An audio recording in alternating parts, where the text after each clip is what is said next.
Prendre du recul, poser des repères, identifier des clés, se lancer dans de petits exercices pratiques pour s'entraîner. S'entraider à être des acteurs conscients de notre efficacité et de notre épanouissement au travail, guidés par le bon sens, la bienveillance et la responsabilité. Bienvenue dans J'ai pas le temps, le podcast des êtres humains qui choisissent d'être humains, heureux, libres et rayonner dans leur travail. Je suis Julie Béjot et je vous accompagne par tous les temps. Au fil de nos rencontres et épisodes, ensemble, trouvons le temps de gagner en présence, en énergie et en sens dans la réalisation de nos missions.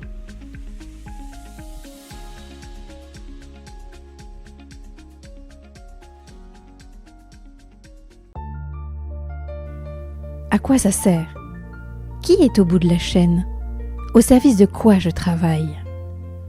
Comment éclairer et reconnaître l'utilité, la valeur ajoutée de nos actions ? Lorsque l'on dit qu'une action a du sens pour nous, c'est qu'elle résonne avec nos valeurs profondes. C'est que sa réalisation nourrit notre besoin de se sentir utile.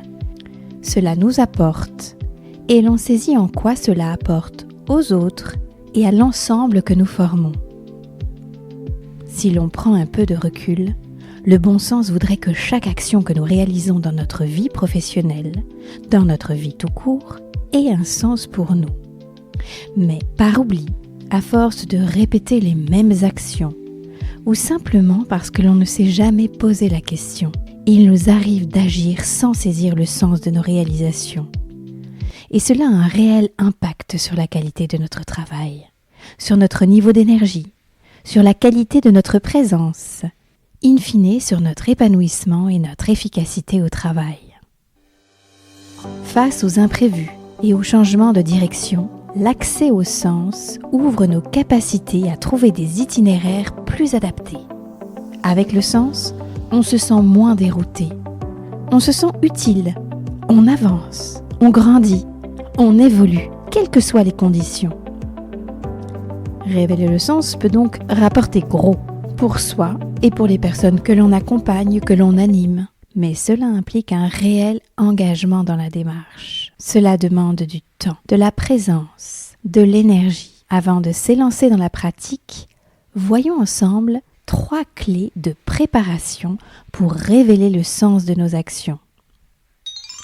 Première clé, être conscient que le sens ne peut émaner de personne d'autre que soi-même. En ce sens, nous sommes invités à nous brancher à nous-mêmes, à nos valeurs profondes, à ce qui est essentiel pour nous dans notre travail, dans notre vie. Deuxième clé de préparation, être prêt à explorer, à investiguer autour de l'impact de nos actions, chez l'autre, chez les autres, autour de nous, dans notre environnement. Troisième clé, être prêt à trouver le sens à tout moment, avant, pendant, après la réalisation de l'action, de la tâche ou de la mission. L'idéal étant évidemment d'être relié, d'accéder au sens, tout le temps. En écho à ces 3 clés de préparation, explorons ensemble les pratiques incontournables et interdépendantes, nous aidant à révéler le sens de nos actions.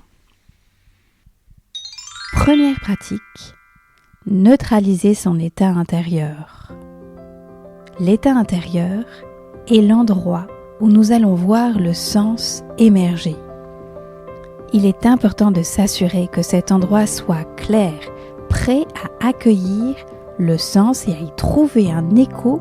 Pour cela, un peu comme une lunette de microscope ou de télescope, il est important que la lunette soit claire, le verre ne soit pas brouillé.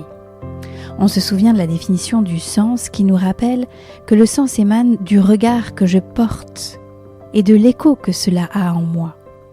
Si je suis dans le bruit de mes émotions, de mes pensées lourdes, je ne serai pas en capacité d'entendre cet écho en moi. Le sens va peut-être se révéler, mais je ne le capterai pas. Alors pour la mise en pratique, dès lors que vous cherchez, que vous interrogez le sens, je vous propose d'interroger votre baromètre intérieur, Ne cherchez pas le sens de votre action si vous êtes en dessous de 5 sur ce baromètre. 0 indiquant que vous n'êtes pas du tout serein, 10 parfaitement serein.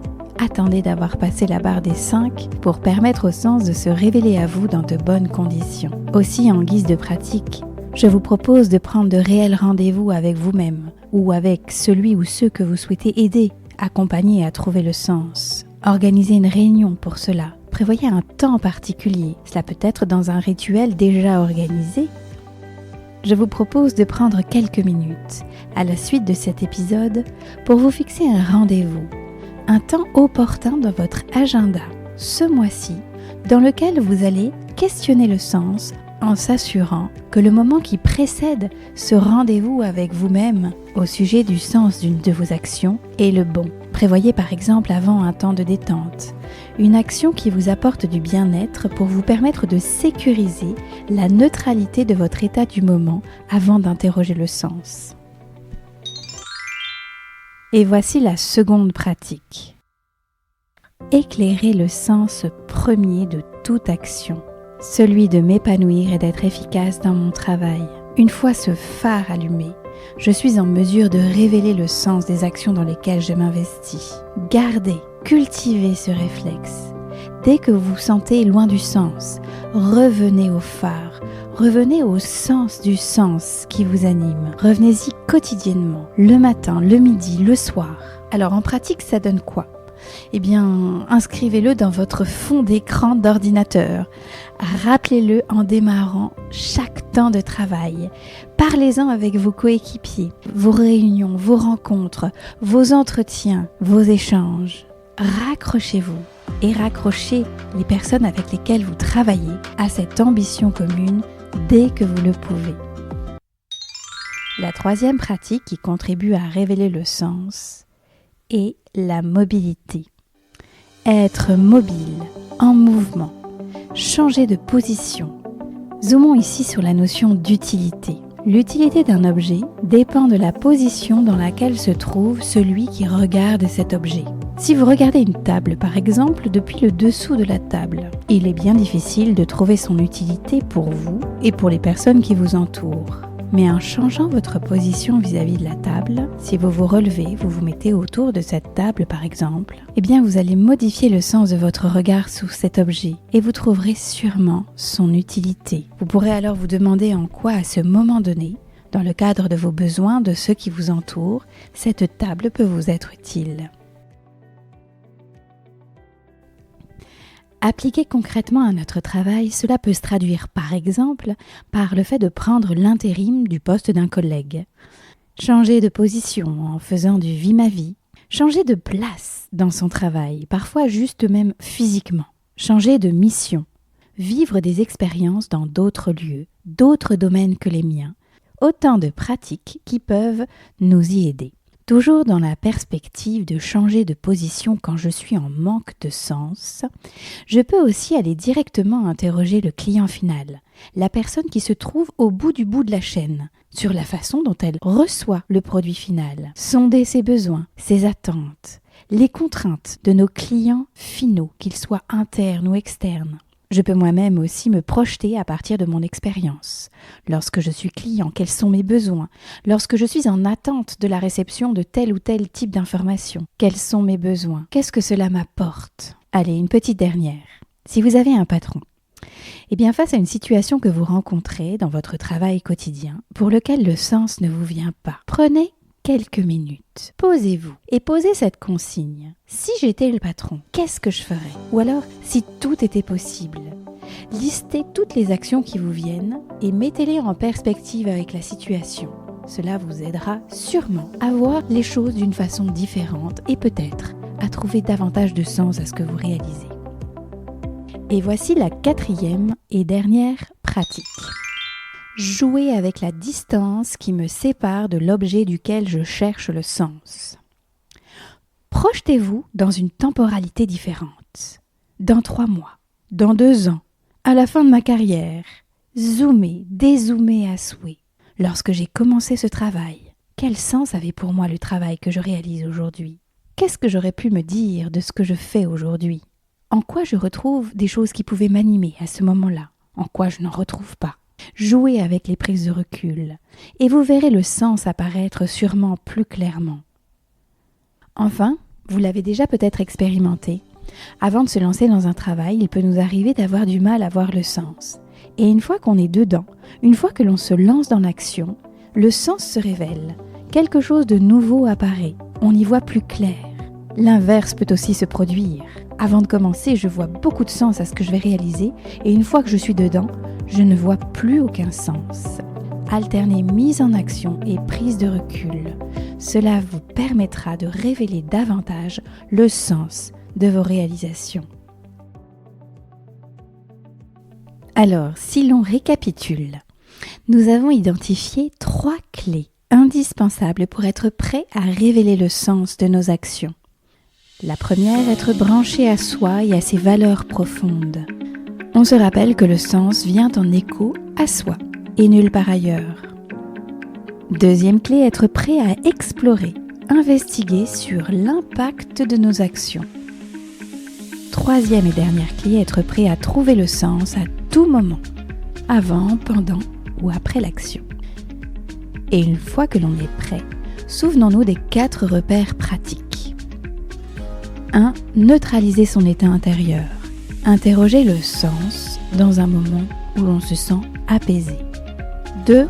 Peut-être le plus essentiel de tous. Éclairer le sens premier, le sens du sens qui est inscrit en nous. Le remettre dans notre conscience. Appliqué au travail, il s'agit de s'épanouir et d'être efficace. Troisième pratique, être mobile. Changer sa position, regarder, vivre la situation avec un autre angle de vue.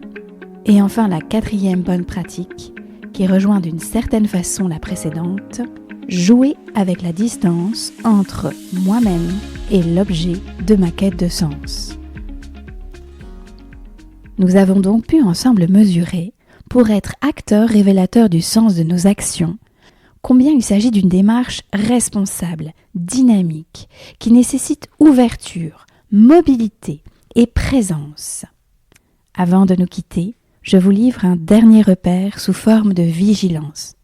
Une sorte de feu orange à conserver en permanence dans votre conscience.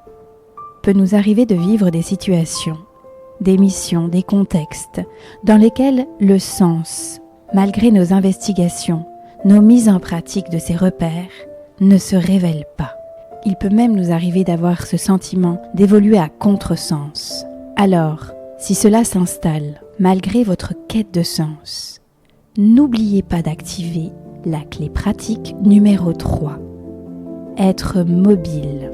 Changez sa position. Ne vous laissez pas enliser dans une situation dans laquelle vous ne trouvez aucun sens. Reprenez les clés de préparation.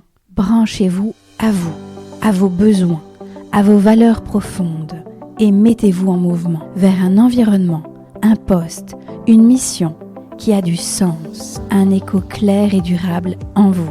Cela peut demander du courage, mais cela est essentiel pour assurer le sens premier de notre quête d'être humain au travail, celle de notre épanouissement et de notre efficacité. Et comme nous sommes reliés à l'ensemble que nous formons, cela impacte également l'épanouissement et l'efficacité des personnes autour desquelles nous agissons. Je vous souhaite maintenant un bel entraînement. Vous avez pris le temps d'écouter cet épisode de J'ai pas le temps jusqu'au bout.